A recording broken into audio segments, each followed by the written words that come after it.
Hello students, I am Shifali Agarwal. Welcome back to my channel. तो आज हम करेंगे class 10th English first flight book की सेकंड पोएम हम पढ़ेंगे फायर एंड आइज। इसकी हम explanation, rhyming schemes and poetic devices हम इस वीडियो में कंप्लीट करेंगे।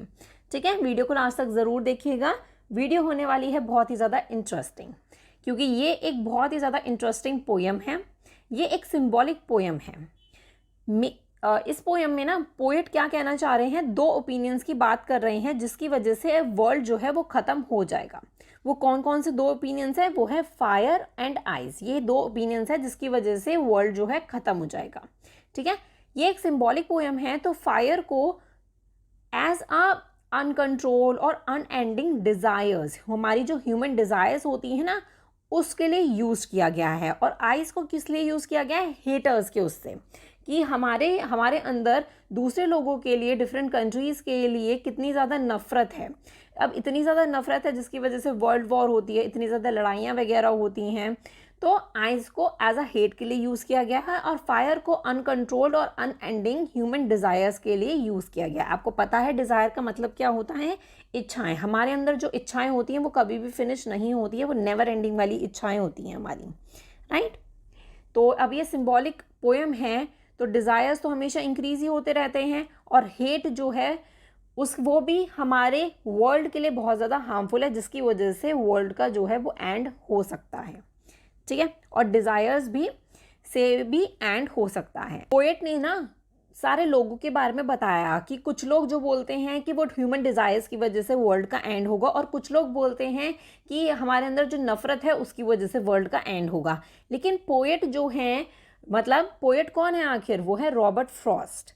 रॉबर्ट फ्रॉस्ट जो है वो क्या समझते हैं कि जिसकी वजह से वर्ल्ड का एंड हो जाएगा, वो हम इस पोएम को लाइन बाय लाइन रीड करते हैं, तब हमें क्लियर हो जाएगा। चलिए लाइन बाय लाइन हम पढ़ते हैं। Some says the world will end in fire. कुछ लोग मानते हैं कि वर्ल्ड किससे ख़त्म होगा? फायर से। फायर मतलब आपको मैंने बताया ह्यूमन डिज़ायर्स, हमारी इच्छाएं जो कि अनएंडिंग है। और सम सेज इन आइस, और कुछ समझते हैं कि आइस की वजह से, मतलब हमारे अंदर जितनी भी नफ़रत है उनकी वजह से जो है वो वर्ल्ड का जो है एंड होएगा। अब ये उन्होंने बताया और लोगों का ओपिनियन फर्स्ट टू लाइन्स में। ठीक है, आगे पढ़ते हैं। From what I have tested of desire I hold with those who favour fire. तो अब यहाँ पे पोएट क्या बोलते हैं? From what I have tested of desire. मैं किसकी तरफ हूँ? मैंने जितना भी एक्सपीरियंस रहा है, रॉबर्ट फ्रॉस्ट का जितना भी एक्सपीरियंस लाया ना अपनी लाइफ में, तो उन्होंने ये चीज़ समझी है जो हमारी डिज़ायर होती है वो अनएंडिंग होती हैं, इच्छाएं जो हैं। ठीक है, जिसकी वजह से वर्ल्ड का जो एंड हो जाएगा। और उन्होंने यहाँ पे लिखा है कि I hold with those who favour fire. मैं उनके साथ हूँ जो कि बोलते हैं कि फायर की वजह से, हमारे ह्यूमन डिज़ायर्स की वजह से क्या होगा? वर्ल्ड का एंड होगा। तो रॉबर्ट फ्रॉस्ट ने बता दिया कि वो किसकी तरफ है? ह्यूमन फायर की तरफ है, मतलब वो।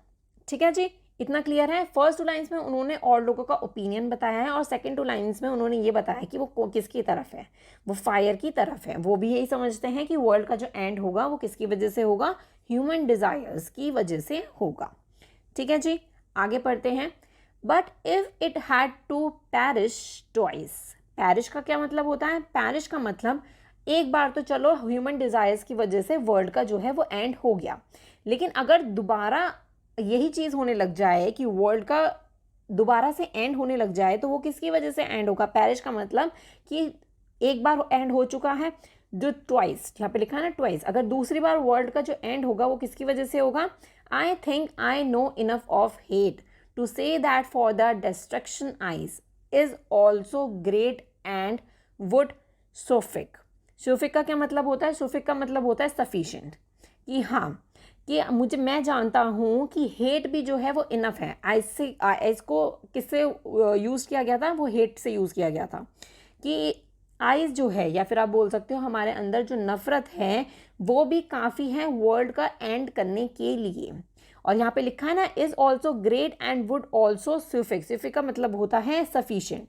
आप नीचे देख सकते हो मीनिंग में, यहाँ पे लिख रखा है बी सफिशिएंट, मतलब आइज़ भी, हमारे अंदर की नफ़रत भी क्या है? सफिशिएंट है वर्ल्ड का एंड करने के लिए। ठीक है जी, इतना क्लियर हो गया है। अब उन्होंने फर्स्ट 2 लाइन्स में हमें बताया दूसरों का ओपिनियंस कि कुछ समझते हैं कि फायर की वजह से मतलब ह्यूमन डिजायर्स की वजह से जो है वर्ल्ड का एंड होगा और कुछ समझते हैं हेट की वजह से होगा, ठीक है। और सेकंड 2 लाइन्स में उन्होंने बता दिया है कि वो किसके फेवर में है, वो फायर के फेवर में है, मतलब ह्यूमन डिजायर्स के फेवर में है, ठीक है, कि इसकी वजह से वर्ल्ड का एंड होगा।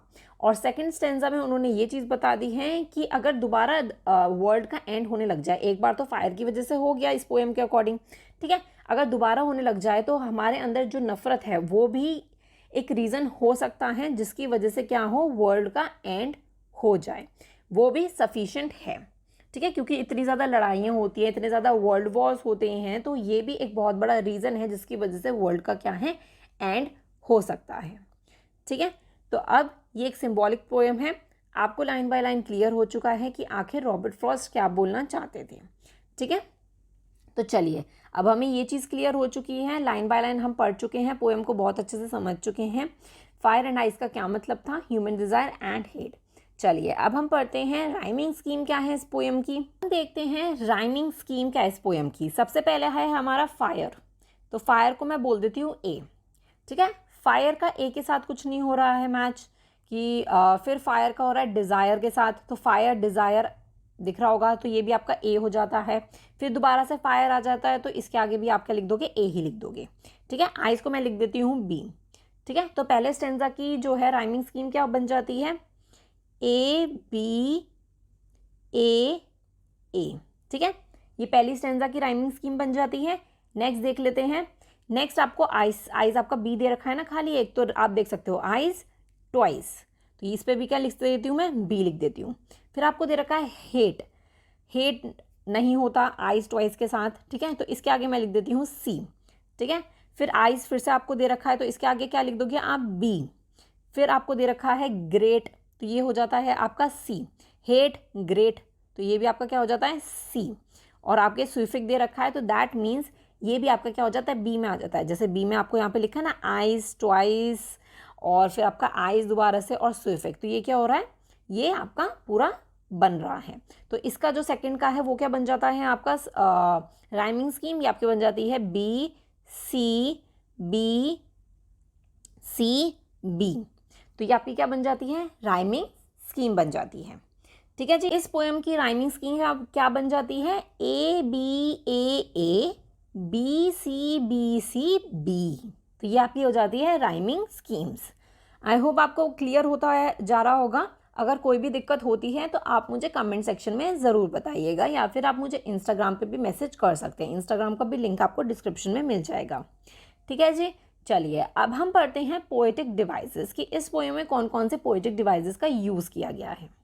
पहला पोएटिक डिवाइस है आपका एलिट्रेशन। एलिट्रेशन मैंने आपको डस्ट ऑफ स्नो में भी बताया था, और पोएटिक डिवाइसेस पे मैंने एक अलग वीडियो बना रखी है, नीचे आपको डिस्क्रिप्शन में लिंक मिल जाएगा वीडियो का, तो आप जाके ज़रूर देखिएगा, ठीक है। एलिट्रेशन होता है आपका अगर एक ही लाइन में जो है क्लोजली प्लेस्ड वर्ड होते हैं, मतलब जिनका वर्ड जो हो वो सेम हो।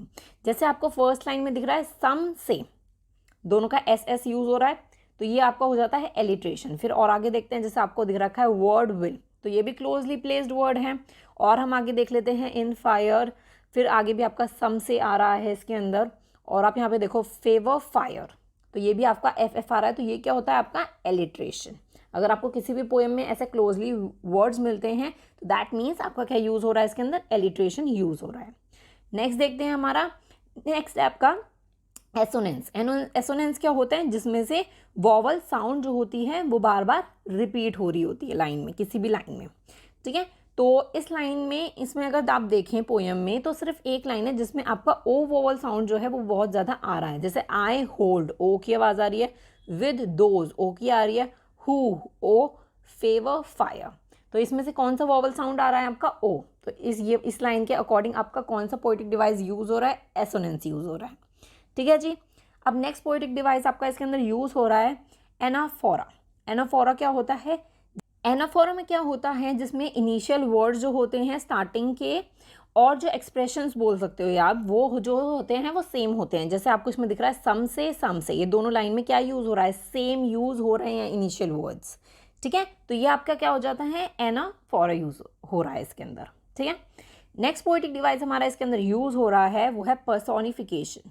पर्सोनिफिकेशन क्या होता है कि जो नॉन लिविंग किसी चीज़ को आप लिविंग थिंग से क्या कर रहे हो, कंपेयर कर रहे हो। जैसे fire and eyes, fire and eyes क्या है, ये आपका एक नॉन लिविंग है जिसको आप as a living, as a human emotions में आप यूज़ कर रहे हो। ह्यूमन इमोशंस क्या है, लिविंग में आ जाते हैं, हमारी डिज़ायर्स, हमारा हेट, ठीक है। तो फायर एंड आइज क्या है, एक पर्सोनिफिकेशन इसमें हो रहा है, नॉन लिविंग को हम एज अ लिविंग थिंग में कंपेयर कर रहे हैं, ठीक है जी। एक लास्ट हमारा पोएटिक डिवाइस बच रहा है, वो है एंजिबमेंट। एंजिबमेंट क्या होता है कि पंक्चुएशंस, आपका फुल स्टॉप, कॉमा, ये सब चीज़ें कब जाके फिनिश हो रही है। जैसे आपका फर्स्ट लाइन है, फायर में आपको कुछ नहीं दिख रहा, कोई पंक्चुएशन इसमें यूज़ नहीं हो रहा है, तो फिर ये कहाँ तक हो जा रहा है, आइस तक जा रहा है। आइस के बाद आपको फुल स्टॉप दिख रहा है, ठीक है। फिर आपका डिज़ायर जो है, यहाँ पे भी आपको फायर के बाद आपको फुल स्टॉप दिख रहा है, तो ये भी क्या हो रहा है, एंजिबमेंट हो रहा है, यहाँ से यहाँ तक का हो रहा है। फिर आपका ट्वाइस पर यहाँ पे फिनिश हो रहा है, फिर उसके बाद कहाँ पे हो रहा है, हेट से चलता हुआ आइस पे, फिर ग्रेड पे, फिर यहाँ पे सुफिक्स पे जाके क्या हो रहा है, फिनिश हो रहा है। तो ये भी आपका क्या यूज़ हो रहा है, यहाँ पे एंजिबमेंट यूज़ हो रहा है, ठीक है जी। इतना क्लियर हो चुका है आपको, ये आपको सारे पोएटिक डिवाइसेस बहुत अच्छे से क्लियर हो चुके हैं। और अगर मैं वर्ड मीनिंग की बात करूँ तो आपको यहाँ पे 2 वर्ड मीनिंग दे रखा है, दैट इज पैरिश का मतलब होता है डाइट और सुफिक्स का मतलब होता है सफिशिएंट, ठीक है जी। अब ये जो हमारे थिंकिंग अबाउट द पोएम के हमारे 3 क्वेश्चंस इसमें हमें गिवन है, वो हम करेंगे नेक्स्ट वीडियो में, ठीक है जी। तो आई होप आपको explanation, poetic devices and rhyming schemes आपको बहुत अच्छे से क्लियर हो गए होंगे। अगर कोई डाउट होता है तो कमेंट सेक्शन में ज़रूर बताइएगा। चैनल को अभी तक सब्सक्राइब ना किया हो तो चैनल को सब्सक्राइब कर दीजिएगा। इंस्टाग्राम पे, फेसबुक पेज और टेलीग्राम चैनल पे मुझे फॉलो ज़रूर कर लीजिएगा, ठीक है। सबका लिंक आपको डिस्क्रिप्शन में मिल जाएगा। मिलते हैं नेक्स्ट वीडियो में। Thank you so much for watching. Bye bye.